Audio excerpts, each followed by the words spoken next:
Hi hello welcome నమస్తే ఆదాబ్. Welcome back to my channel నా ప్రపంచం. అందరూ ఎలా ఉన్నారు? నేను బాగున్నాను. ఇక్కడ మనం చూపిస్తున్న ఈ తాబేలు అనేది చాలామందికి తెలిసే ఉంటుంది, కానీ కొంతమందికి తెలియదండి. దేని గురించి ఏముంది తెలుసుకోవడానికి, ఒక జస్ట్ తాబేలే కదా అనుకుంటే తప్పండోయ్.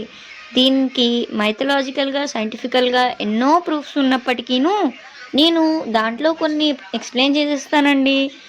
మైథలాజికల్గా చూసుకుంటే దీన్ని పెంచుకోవడం వల్ల సిరి సంపదలు కలుగుతాయి అని చెప్పి భక్తులు చాలా అనేక రకాలు కదా వీటిని పూజిస్తారండి.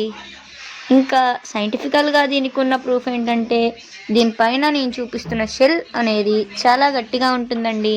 దీనికి కారణం కెరటైన్ అనే కెమికల్ ఉండడం వల్ల. అండ్ దీని షెల్ అనేది బోనీ ప్లేట్స్తో ఫామ్ అయి ఉంటుందండి. దానివల్ల దీనిపైన షెల్ అనేది చాలా గట్టిగా ఉంటుందండి. సైంటిఫికల్గా మైథలాజికల్గా ఎన్ని ప్రూఫ్స్ ఉన్నాయి కాబట్టే దీనికి ఇంత విశిష్టత అనేది కలిగిందండి. దీనికి వచ్చేసి ఫుడ్ ఏమిటి అని మీకు డౌట్ వచ్చి ఉండొచ్చు. దానికి కూడా నేను క్లారిఫికేషన్ ఇస్తానండి. దీని ఫుడ్ వచ్చేసి కూరగాయల ముక్కలండి. అన్ని రకాల కూరగాయల ముక్కలు ఏవైనా సరే మీరు చిన్న చిన్న ముక్కలుగా తరుక్కొని ఆ తాబేలుకు వేస్తే చకచకా అది తినేస్తుందండి. మా ఆడబడుచు దీన్నైతే ఖమ్మంలో కొన్నారండి. దీని కాస్ట్ వచ్చేసి మాకు 1800 పడ్డదండి.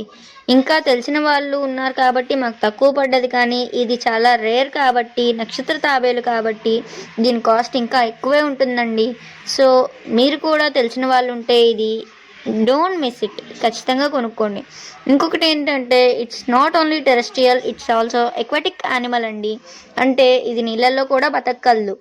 దీన్ని బావుల్లో వదిలితే మనకి దీనివల్ల ఇంకొక బెనిఫిట్ ఏంటంటే, దీనిలో ఉన్న నాచు మొత్తాన్ని తినేస్తుందండి. ఇవాళ రేపు బావులు ఎక్కడివి కాబట్టి మన నీటి ట్యాంకులు అండ్ టబ్బులే బావులు.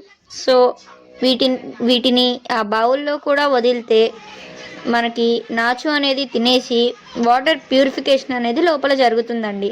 దీనివల్ల ఇన్ని బెనిఫిట్స్ ఉన్నాయి కదండి, మేము కూడా కొనుక్కోవాలనుకుంటున్నాం. That's all for today. Bye bye.